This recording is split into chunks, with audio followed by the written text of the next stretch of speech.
세월호 사건이 일어난 지 벌써 한 달이 지나가고 있습니다. 이 세월호 사건을 보면서 왜 이런 끔찍한 일이 일어났는가? 살릴 수 있는 이 소중한 생명들을 왜 하나도 살리지를 못했는가? 이런저런 각도에서 많은 진단들이 내려지고 있습니다. 가장 일반적인 진단을 내린다면 이렇게 내릴 수 있을 것입니다. 그 사건이 일어난 다음에 그 배에 있었던 선원들이나 달려갔던 경찰들이나 그 모든 일들을 주장하는 사람들이 매뉴얼대로 그들이 해야 될 것을 제대로 했다면 이런 자리까지 오지 않았을 거라는 것입니다. 재난이 일어났을 때, 위기가 발생했을 때에 어떻게 해야 되는지 다 잘 알고 있었습니다. 그런데 그대로 한 사람들이 없었기 때문에, 작동되어야 될 시스템이 제대로 작동되지 않았기 때문에 이런 끔찍한 비극이 일어나게 된 것입니다. 작동되어야 될 게 작동되지 않으면 어떤 결과에 이르게 되는가를 단적으로 보여주는 예가 있습니다. 그 중에 하나가 그 사고가 났을 때 세월호에 실려 있었던 구명벌이 제대로 작동되지 않은 것입니다. 여러분 보시는 이 구명벌은 펴지기만 하면 25명이 여기에 탈 수 있었습니다. 세월호에 이 25명이 탈 수 있는 구명벌이 44개가 있었습니다. 아무도 배가 기울어져 가고 있는데 저 구명벌을 바다에 떨어뜨리지 않았습니다. 늦게 해경이 와가지고 그 중에 2개를 떨어뜨렸는데 둘 다 작동이 안 되고 하나만 저렇게 펴진 모습을 우리가 보았습니다.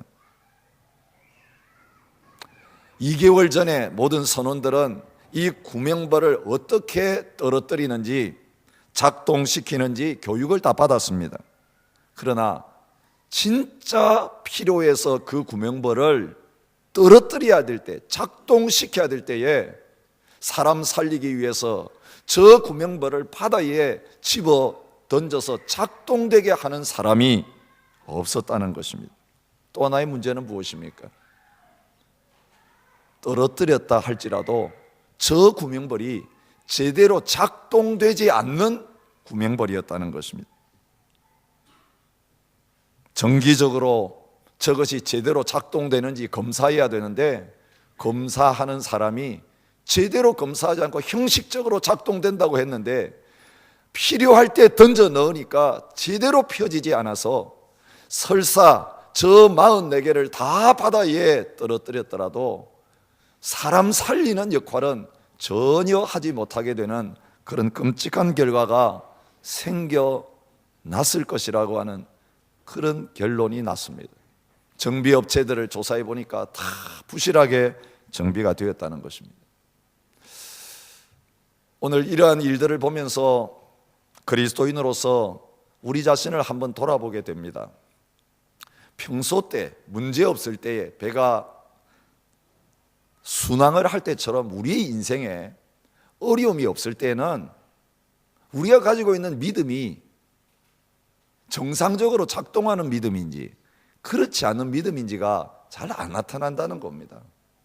여러분 요즘처럼 이렇게 아무 어려움 없이 교회 출석하고 예배 드리고 또 돌아가고 신앙생활하고 이게 믿음으로 하는 건지 그냥 습관으로 하는 건지 아니면 사람 앞에서 하는 건지 하나님 앞에서 하는 건지 여러분 겉만 봐가지고는 우리의 믿음이 지금 워킹하고 있는지 우리의 믿음이 지금 우리 안에서 살아서 역사하고 있는지 그것이 잘 드러나지 않는다는 것입니다. 그런데 위기가 왔을 때 어려움이 왔을 때 우리가 어떻게 반응하는가 보면 믿는다고 하는 게 이게 다 쇼였구나. 가면무도회를 하고 있었구나. 이 믿음의 가면을 다 뒤집어 쓰고 하는데 정작 어려움 당하니까 가면 다 벗어 던지고 원래 하던 대로 그냥 하느냐, 아니면 이게 가면이 아니라 진짜이기 때문에 믿음대로 그대로 어려움 가운데 반응하느냐, 이것을 통해서 저희들의 진정한 믿음이 나타나게 된다는 것입니다. 여러분, 오늘 우리에게 주신 이 말씀, 오늘 우리가 묵상하는 본문입니다. 예수님이 부활하신 다음에 그 무덤을 찾아갔던 여인들과 제자들, 적어도 3년 동안 주님을 따라다니면서 주님의 말씀을 들었던 사람들입니다. 훈련받았던 사람들입니다. 예수님이 하나님의 아들로서 행하시는 모든 기적을 다 보았습니다. 나사로가 살아나는 것을 보았습니다. 나인성 과부의 아들이 살아나는 것을 보았습니다. 야이로의 딸이 죽음 가운데 살아나는 것을 보았습니다.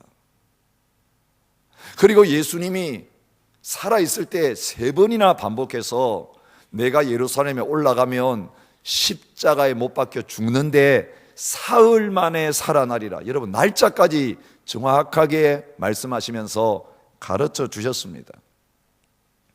그리고 말씀하시는 대로 살아나셨습니다. 그런데 그 부활의 새벽에 그 무덤을 찾아왔던 여인들과 제자들의 부활신앙, 예수님의 부활을 믿는 믿음이 그 아침에는 전혀 작동되지 않았다는 것입니다. 여러분, 그 아침에 그들이 찾아왔을 때 발견한 게 무엇입니까? 죽어서 묻혀 계시는 예수님에게 향유를 발라드리려고 미처 준비하지 않고 있다가 예수님의 몸에 향유를 발라드리지 못했기 때문에 시간 지났지만 안식일 지나고 나서 예수님의 시신에 향유라도 발라드려야 되겠다는 그 마음으로 향품을 준비해가지고 그 아침에 찾아왔습니다. 근데 그 새벽에 그들이 발견한 것은 무엇이었습니까? 빈 무덤이었습니다. 무덤에 돌이 굴려져 있었습니다. 안을 들여다보니까 거기에 시신은 없고 시체를 쌌던 세마포가 있고 머리에 둘렀던 수건이 따로따로 놓여 있는 것을 보았습니다. 여러분, 빈 무덤과 굴려진 돌과 그 안에 그대로 놓여 있는 세마포와 수건은 예수님이 다시 살아나셨다는 것을 증거해 주는 물증입니다. 예수님의 부활을 부인하는 사람들이 그 부활했다는 거 거짓말이다, 그렇게 공격하면서 이런저런 이론을 만들어냈습니다. 여자들과 예수님의 제자들이 다른 무덤을 찾아갔다는 것입니다. 예수님 묻어둔 그 무덤이 아니라 다른 무덤을 찾아가서 비어 있는 걸 보고는 부활했다 소문을 냈다는 것입니다. 또 이런 설도 만들어냈습니다. 예수님이 실제로 돌아가신 게 아니라 기절하고 있었다. 그랬다가 정신을 차리고 보니까 무덤 속에 있는 걸 알고는 일어나셔가지고 돌을 굴려내고 나오셔서 내가 다시 살아났다 제자들에게 주장했다는 것입니다. 기절설입니다. 성경에도 나와 있지만 예수님의 제자들이 밤에 가가지고 예수님의 시체를 도적질해 갔다, 도둑설이 또 만들어졌습니다. 예수님 살아날 것을 너무너무 사모하고 기대하던 여인들이 무덤에 갔다가 환상을 보았다. 실제로 예수님 살아나신 게 아닌데 환상을 보고는 예수님이 살아나신 것으로 착각했다. 너무 사모하다 보니까 그런 이론을 만들었습니다. 여러분, 부활을 반대하는 이런저런 모든 이론들을 단방에 무너뜨릴 수 있는 증거가 뭡니까? 예수님의 묻혔던 빈 무덤입니다. 돌이 굴려진 사실입니다. 여자들이 아침에 향품을 준비해 가지고 무덤에 가면서 걱정했던 게 무엇입니까? 누가 이 돌을 굴려주겠는가? 그것을 걱정했습니다. 돌은 1톤이 넘었습니다. 여자들 힘으로는 도무지 굴릴 수가 없습니다. 여러분, 마태복음에 보면 예수님이 무덤에 장사 지낸 바 된 다음에 바리새인들이 빌라도를 찾아가가지고 요청하는 내용이 있습니다. 무슨 내용을 요청합니까? 예수님의 제자들과 여자들은 사흘 만에 다시 살아난다는 이거 믿지도 않고 기다리지도 않았는데, 반대자였던 이 바리새인들은 예수님이 살아계실 때에 3일 만에 다시 살아난다라고 한 것을 기억하고 있었습니다. 그래서 저 제자들이 시체를 훔쳐가가지고 살아났다라고 소문내면 살아있을 때보다 죽은 다음에 더 문제가 심각해집니다. 도둑질 해가지 못하도록 경비병을 시켜가지고 무덤을 지켜야 됩니다. 허락해 주십시오. 빌라도에게 요청합니다. 그때 너희들에게 사람들이 있으니까 그렇게 해라. 그래서 돌을 굴려 닫아놓은 무덤에다가 봉인을 했습니다. 아무도 건드리지 못하도록 봉인을 하고 군인들을 시켜서 지키고 있었다. 그렇게 성경은 말하고 있는 것입니다. 절대로 훔쳐갈 수도 없고, 기절했던 주님이 일어나가지고 그 무거운 돌을 혼자서 굴릴 수도 없습니다. 여러분, 여자들은 아예 살아날 것을 기대하지도 않았습니다. 이들의 반응을 보십시오. 빈 무덤이 확실하고, 그리고 거기에 예수님이 돌아가시면서 예수님의 시신을 쌌던 그 세마포와 수건이 따로따로 개켜져 있었습니다. 도둑질에 갔으면 그걸 그대로 가져가지, 그걸 다 풀어가지고 놔두고 갈 사람이 없습니다. 아무리 예수님이 부활하신 것을 반대하려고 해도 반대할 수 없는 증거입니다. 그런데 그 예수님을 3년이나 따라다니면서 예수님을 믿었던 여자와 제자들은 어떤 반응을 하고 있습니까? 믿음의 반응을 하지 않았습니다. 야, 말씀하신 대로 살아났구나, 할렐루야 하면서 그 새벽에 찬양하고 기뻐하고, 다시 살아나신 주님 어디 계시지? 이제는 살아나신 주님을 찾아가야 되는데, 오히려 빈 무덤과 거기 예수님의 시신을 쌌던 세마포와 수건이 따로 놓여 있는 것을 보면서도 여자들은 어디로 달려갔습니까? 베드로와 다른 제자들을 향하여 달려갔습니다. 그리고 무슨 말을 하고 있습니까? 사람들이 주님을 무덤에서 가져다가 어디 두었는지 우리가 알지 못하겠다. 큰일 났다고 생각하는 것입니다. 기뻐해야 될 현장인데, 예수님의 시신에 향유를 바르려고 왔는데 시신이 없어졌으니 큰일 났다고, 그리고 누가 예수님을 옮겨갔는지 알지 못하겠다라고 그렇게 반응하고 있는 것을 볼 수 있습니다. 오늘 본문이 지나고 나서 내일 아침 묵상할 11절에 보면 마리아는 끝까지 그 무덤을 떠나가지 않고 울고 있었습니다. 그런데 무덤 안을 들여다보니까 천사 둘이 거기에 나타나 있었습니다. 왜 우느냐 천사들이 물으니까 또 마리아 입에서 나오는 말입니다. 사람들이 내 주님을 옮겨다가 어디 두었는지 내가 모르겠습니다. 뭐 때문에 고민하느냐면 예수님 시신이 어디 갔지? 무덤에 예수님의 시신이 없는 그것 때문에 오히려 울고 걱정하고 탄식하고 있는 모습을 보게 됩니다. 그 말을 하고 있을 때 이 살아계신 예수님이 뒤에서 나타났습니다. 그런데 그 살아계신 예수님을 보고도 예수님인 줄 알지 못하고 동산직인 줄 알았다고 말하고 있습니다. 그리고 살아나신 예수님께 해결해 달라고 묻는 질문이 뭡니까? 당신이 옮겼거든 어디 두었는지 내게 이르소서, 내가 가져가리이다. 살아나신 예수님을 기뻐하고 따르고 증거해야 될 이 마리아가 예수님 살아나셨는데도 시신을 어디에서 찾을지 이걸 걱정하고, 그 시신을 나한테 주시면 내가 장례를 잘 치르겠습니다, 그걸 걱정하는 수준에 머물러 있었다는 것입니다.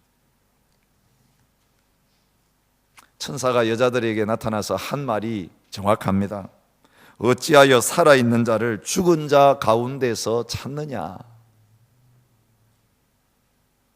예수님은 살아나셨는데 죽은 자들 가운데 예수님을 찾습니다. 이 무덤 저 무덤 찾아다니면서 시신을 통해서 이게 예수님의 시신인가 저게 예수님의 시신인가, 가족을 잃어버린 엄마 아빠들이 사랑하는 가족의 시신이라도 찾기 위해서 저렇게 기다리는 것처럼 울고 있는 모습이요, 예수님 살아나셨는데도 예수님의 시신을 찾기 위해서 몸부림치고 있는 이 여자들의 모습이었고, 예수님의 제자들의 모습이었다는 것입니다. 여러분, 베드로와 요한의 모습은 어떻습니까?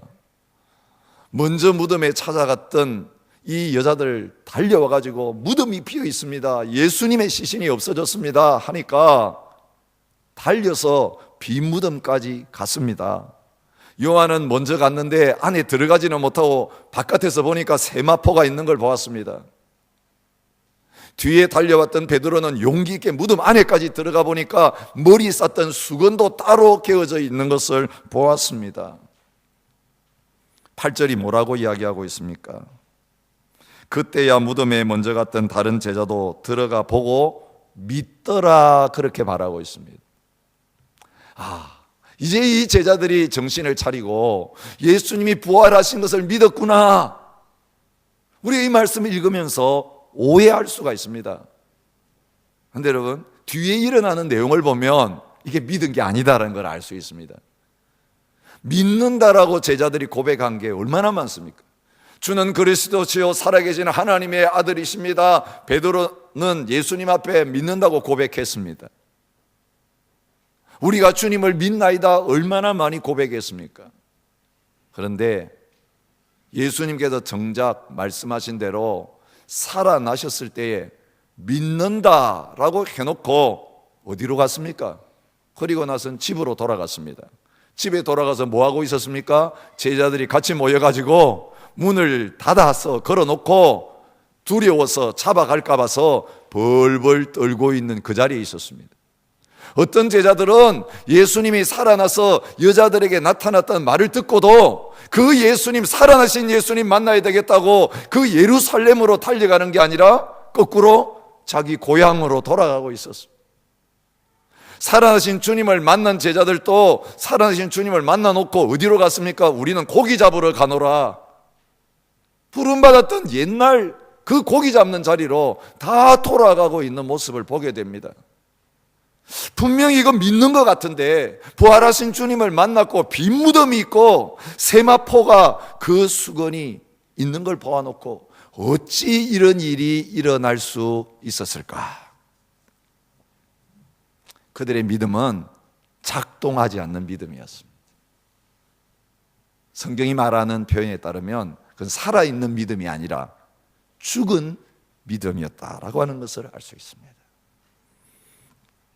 왜 이들의 부활신앙이 작동하지 않았는가? 오늘 성경은 9절에서 그 이유를 가르쳐주고 있습니다.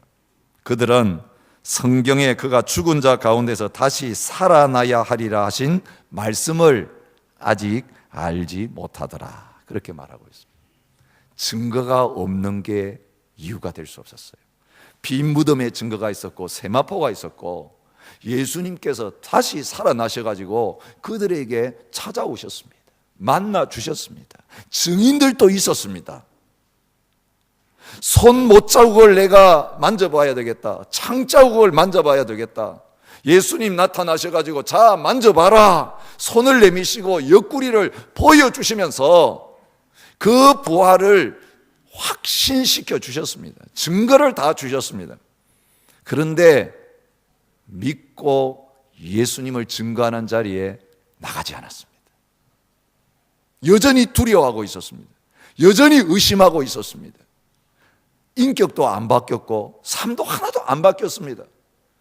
십자가에 돌아가실 그때하고 돌아가신 다음에 살아날 때하고 차이가 전혀 없는 것을 우리가 제자들의 모습을 통해서 확인할 수 있습니다. 원인은 무엇인지 아십니까? 어떤 일이 일어나기 전에 주님께서 말씀하셨으면 말씀하신 대로 되어진다라고 하는 것을 말씀을 통해서 믿지 않았다는 것입니다. 누가복음 9장 43절에 보면 이런 말씀이 나옵니다. 예수님 돌아가시기 전에 이 말을 너희 귀에 담아두라. 인자가 장차 사람들의 손에 넘겨지리라. 그렇게 하셨어요. 그런데 그들이 이 말씀을 알지 못하니 이는 그들로 깨닫지 못하게 숨긴 바 되었습니다. 또 그들은 이 말씀을 묻기도 두려워하더라. 그렇게 기록하고 있습니다. 주님이 돌아가신다는 말씀을 하시고 또 다른 성경에 보면 살아나신다는 말씀을 했는데도 전혀 말씀을 깨닫지 못하고 있었습니다. 그래서 그 말씀 듣고는 오히려 두려워했습니다. 그 말씀 깨닫지 못했으면 질문하면서 물어봐야 되는데 물어보는 것도 두려워서 물어보지 않는 가운데 있었다. 그렇게 말하고 있습니다. 요한복음에 보면 이 제자들의 말씀에 대한 무지가 계속 나오고 있는 것을 봅니다.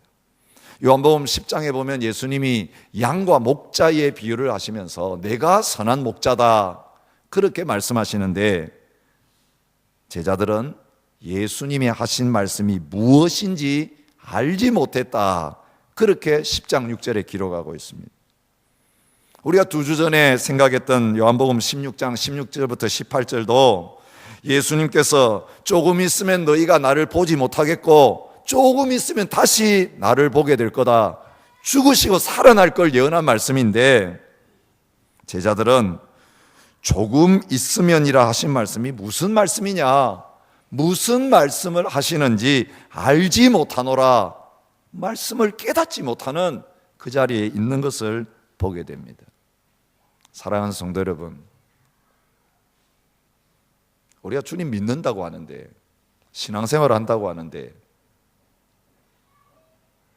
눈에 보이는 어떤 힘들고 어려운 일이 일어날 때에 하나님의 말씀을 통해서 이거 하나님이 하고 계시는 일이구나, 안 되는 일이 분명한데 말씀하신 그대로 되어지는구나, 말씀을 아는 사람은 어떤 일이 일어나도 걱정하지 않습니다.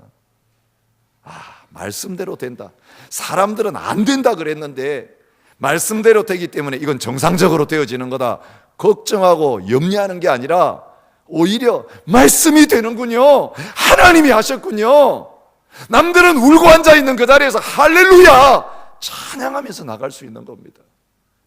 근데 말씀을 모르는 사람은 모든 일을 하나님이 하고 계시고 말씀대로 지금 착착 진행하고 계시는데 어이구 어떻게 하지 큰일 났다, 나한테 왜 이런 일이 일어나지. 여러분, 시체를 찾아왔다가 시체가 없어지니까 혼비백산해가지고 여기 뛰어다니고 저기 뛰어다니고 살아나신 예수님까지 붙들고 어디에다가 갖다 두었습니까? 나한테 가르쳐 주시오라고 엉뚱한 부탁을 하는 그런 자리에 저와 여러분이 설 수 있다는 것입니다. 여러분, 이들의 믿음은 어떤 믿음이었습니까? 하나님의 말씀을 몰랐기 때문에 부활하신 현장 안에서도 이 부활을 믿고 받아들이지 못했을 뿐만 아니라 믿음이 있다고 하지만 실제적으로 작동해야 될 현장에서는 작동하지 아니하는, 실천되지 아니하는 믿음이었던 것을 확인할 수 있습니다. 믿었다고 하면서 그냥 집으로 돌아갑니다. 믿었다고 하면서도 다시 고향으로 돌아가고 부활하셨다 믿는다고 하면서 삶은 하나도 바뀌지 않는, 머릿속에 지식은 있는데 행동으로는 나타나지 아니하는, 감정이 그냥 여전히 슬퍼하고 탄식만 하고 있는 그런 믿음인 것을 보여주고 있습니다. 주님 오늘 이 여인들과 제자들의 모습을 보여주시면서 저와 여러분들의 믿음이 작동되어지는 믿음이냐, 역사하는 믿음이냐, 살아있는 믿음이냐를 다시 점검하기를 원하십니다. 여러분, 언제 점검해야 됩니까? 평안할 때 점검해야 합니다. 문제 없을 때 늘 점검해야 합니다. 우리는 일이 생기고 나면 그때서야 이게 어디 갔지라고 하면서 물건 찾으러 뛰어다닐 때가 얼마나 많습니까? 여러분, 소방훈련은 불이 나기 전에 하는 겁니다. 대피훈련은 사고 나기 전에 하는 것입니다. 비상구가 어디에 있는지, 소화기가 어디에 있는지, 호스가 어디에 있는지 평안할 때 잘 봐두고 그것을 찾는 훈련을 할 때는 어려운 일이 딱 생기고 불이 나고 사고가 나면 전혀 당황하지 아니하고 그때 점검하려고 찾아다니지 않고 평소에 확인했던 대로 그냥 하기만 하면 불은 꺼지게 되어 있습니다. 그리고 생명을 건지는 역사가 나타나게 되어 있습니다.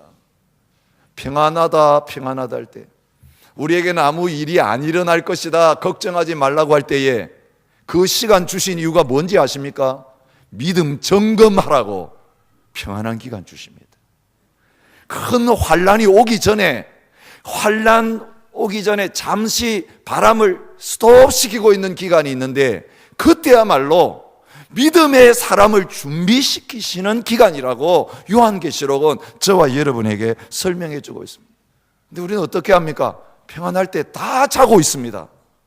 평안할 때 다 멈추고 있습니다.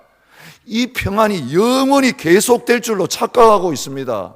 그러다가 어려운 일이 갑자기 닥치면 왜 왔지라고 당황합니다. 주님은 환란이 올 것이라고 예고해 주셨는데 환란을 겁내지 말고 믿음을 준비하라고 하셨는데 믿는다고 생각하고 있다가 정작 어려움을 만나니까 어떻게 해야 될지를 전혀 모르는 자리에 있다가 결국 소중한 우리의 믿음을 다 잃어버리는 자리에 서게 되는 경우가 많습니다. 누가복음 8장에 보면 예수님이 제자들과 배를 타고 갈릴리 바다를 건너가시는 내용이 나옵니다. 그런데 주님은 주무시고 계시고 바람과 풍랑이 일어나가지고 이제 배가 깨지게 생겼습니다. 그때 제자들은 잠자는 예수님을 흔들어 깨웠습니다. 그리고 뭐라고 하냐면 우리가 죽겠나이다. 여러분, 예수님이 살아계셔서 하나님의 아들 예수님이 그 지금 주무시고 계시는데 같은 배에 타고 있는데 바람과 풍랑이 좀 넘어온다고 해가지고 죽겠나이다가 무슨 말입니까? 진짜 죽을 것 같으면 예수님이 지금 주무실 리가 없는데 예수님이 쿨쿨 안심하고 자고 계시는데도 예수님이 자고 계시기 때문에 아무것도 못할 거라고 생각해가지고 흔들어 깨워서 죽겠습니다. 그때 예수님이 자다가 일어나셔가지고 놀라지도 않으시고 바람과 물결 보고 조용해라. 그때 잠잠해졌습니다. 예수님이 그런 다음에 제자들에게 말씀하십니다. 너희 믿음 어디 있냐? 너 나보고 하나님의 아들이라 그랬는데, 전능하다고 그랬는데, 메시아라고 그랬는데 너 믿음이 어디 있냐? 바람 좀 일어난다고, 파도 좀 들어왔다고 죽겠다라니 지금 무슨 말이냐? 사랑하는 성도 여러분, 병 때문에 죽지 않는다는 걸 기억하시기 바랍니다. 사고 때문에 죽는 것도 아닌 걸 기억하시기 바랍니다. 주님이 우리와 함께 하시고 주님이 허락하지 아니하면 우리는 죽지 않습니다. 그러나 주님이 부르시면 건강하게 살아있다가도 죽습니다. 아무 문제가 없는데도 주님이 오라 그러시면 자는 가운데 죽습니다. 무엇 때문에 두려워하고 계십니까? 주님이 살아계신데, 주님이 우리 생명을 주장하고 계시는데, 머리카락 하나까지 주장하고 계시는데, 질병을 만나고 어려운 문제를 만나게 되어질 때에 너희 믿음이 어디 있느냐? 그 반응을 통해서 주님 우리를 체크하고 계십니다. 마태복음 17장에 보면 예수님이 산에 기도하러 가신 가운데 남아있던 제자들이 귀신 들린 아들을 데려온 아버지하고 논쟁하고 있었습니다. 귀신 좀 쫓아내달라고 아들 데려왔는데 제자들이 이 방법 저 방법 다 해도 귀신이 나가지 않는 것입니다. 예수님이 오셔가지고 믿음 없는 걸 꾸짖으시고 그 귀신을 쫓아내서 정상이 되게 하셨습니다. 다 사람들이 간 다음에 제자들이 예수님 앞에 조용하게 와가지고 질문하죠. 우리는 왜 쫓아내지 못했습니까? 그때 예수님이 말씀하십니다. 만일 너희에게 믿음이 겨자씨 한 알만큼만 있어도 이 산을 명하여 저리로 옮겨지라 하면 옮겨질 것이요 너희가 못할 것이 없으리라. 여러분 믿으십니까? 아멘입니다. 바람과 풍랑을 잠잠하게 하신 주님이 산을 옮기는 거 못하시겠습니까? 그분이 만드신 건데 말씀으로 없는 가운데서 있게 하셨는데 주님이 진정으로 원하신다면 오늘도 저와 여러분의 삶 속에 있는 산과 같은 그 문제들 저리로 가라고 하면 바닷속에 빠져가는 역사도 있을 것이고 저쪽으로 옮겨가는 역사들도 있다고 말씀하시는 것입니다. 그걸 믿는 믿음이 겨자씨만이라도 있으면 그런 역사가 일어난다는 것입니다. 산을 옮긴 믿음의 역사의 현장을 제가 소개해드리고 싶습니다.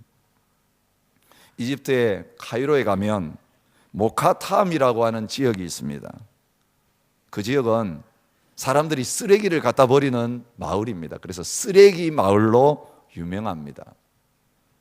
그런데 그 쓰레기 마을 위에 저 바위 산이 있고요. 그 바위 산에 교회가 있습니다. 동굴 교회입니다. 돌을 파가지고 그 안에다가 교회를 만들었습니다. 몇 명이 들어갈 수 있느냐면요 15,000명이 들어갈 수 있습니다. 중동 최대의 교회입니다. 벽돌로 지은 교회가 아니고요 그 바위 산을 파가지고 저렇게 교회를 만들었습니다. 매주 8,000명 정도가 출석해서 예배를 드리는데 그 성도의 대부분은 그 쓰레기 마을에 사는 사람들입니다. 콥틱 교인들이죠. 왜 이 산 밑에 콥틱 교인들이 모여서 살게 되었느냐? 왜 이 돌산의 교회가 생기게 되었는가? 유래는 이렇습니다. 주 640년경에 이슬람이 이집트에 들어왔습니다. 그리고 300년 동안 그 나라를 지배했습니다. 마가에 의해서 복음을 받아들이고 그때부터 세워졌던 이집트의 콥틱 교회는 최대의 위기를 만났습니다. 핍박이 절정에 이르렀던 979년 그때 이슬람 교회의 칼리프였던 알무즈가 기독교를 말살시키기 위해서 콥틱 교회 수장이었던 아브라함을 불렀습니다.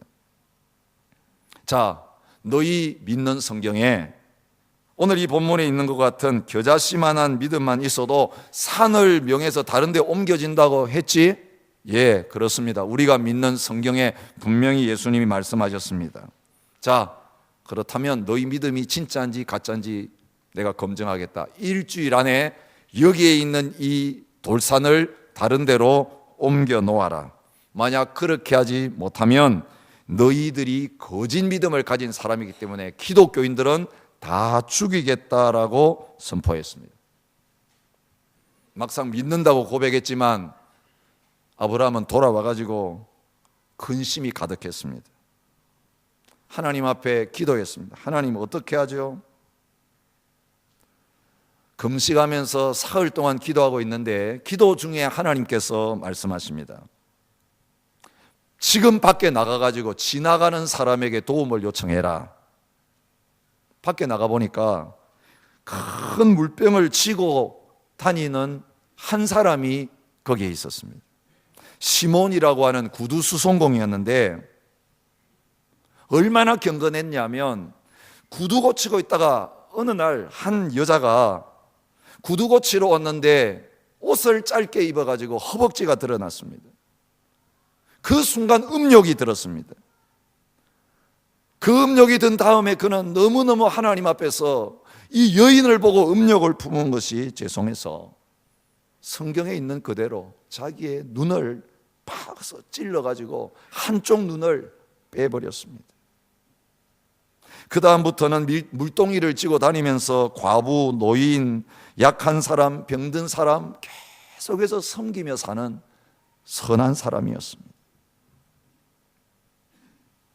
아브라함은 기도하는 가운데 하나님 말씀하신 것을 그 시몬에게 이야기했습니다. 좀 도와주십시오. 우리 다 죽게 생겼습니다.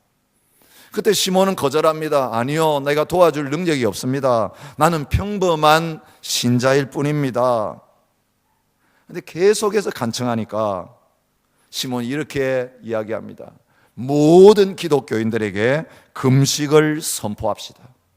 기도 외에는 이런 유가 나갈 수 없다고 했으니 기도하는 길밖에 없지 않습니까? 하나님이 기도하면 들어주신다고 했으니 이 약속의 말씀 믿고 그대로 기도하는 길밖에 무슨 길이 있겠습니까? 우리가 어떻게 산을 옮깁니까? 하나님이 옮기시죠. 그래서 겨자씨만한 믿음 있으면 된다고 하지 않았습니까? 일주일이 가까워올 때 이제 갈리프는 군인들 다 소집해가지고 모든 기독교인들을 죽일 준비를 하고 있었습니다. 하나님께 부르짖는 성도들과 칼을 들고 기다리고 있는 군대 사이에 긴장이 흐르고 있었습니다. 그 가운데 흔들림 없이 서 있던 그 바위산이 굉음을 내면서 공중으로 날아가서 옮겨지는 그런 역사가 나타나게 되었습니다. 그 바위산이 옮겨지는 그 모습이 뚜벅뚜벅 사람이 걷는 모습과 너무 비슷했기 때문에 이 이집트 말로 뚜벅뚜벅이라는 말이 까탐이에요. 까땀. 그래서 거기에 가탐, 모카탐이라고 하는 그런 이름이 붙여지게 되었습니다. 박해는 끝났고 그들은 신앙의 자유를 누릴 수 있었을 뿐만 아니라 그걸 보고 많은 무슬림들이 개종해서 주님께로 돌아오는 그런 역사가 나타나게 되었다는 것입니다. 하나님은 원하실 때에 자연까지도 옮기시는 그런 놀라운 역사를 이루실 수 있는 분입니다. 히브리서 4장 2절은 이렇게 말합니다. 그들과 같이 우리도 복음 전함을 받은 자이나 들은 바 그 말씀이 그들에게 유익하지 못한 것은 듣는 자가 믿음과 결부시키지 아니했기 때문이라고 말합니다. 여러분, 주일마다 부활하신 주님이 우리 안에 살아계시고 이제는 우리가 예수님의 이름의 권세를 가지고 기도할 때 주님의 뜻대로 기도할 때 주님이 일하시고 우리를 통해 놀라운 역사를 하신다는 이 말씀을 들으시면서 여러분 한 주일의 삶 속에서 어떤 말씀의 능력을 지금 경험하고 계십니까?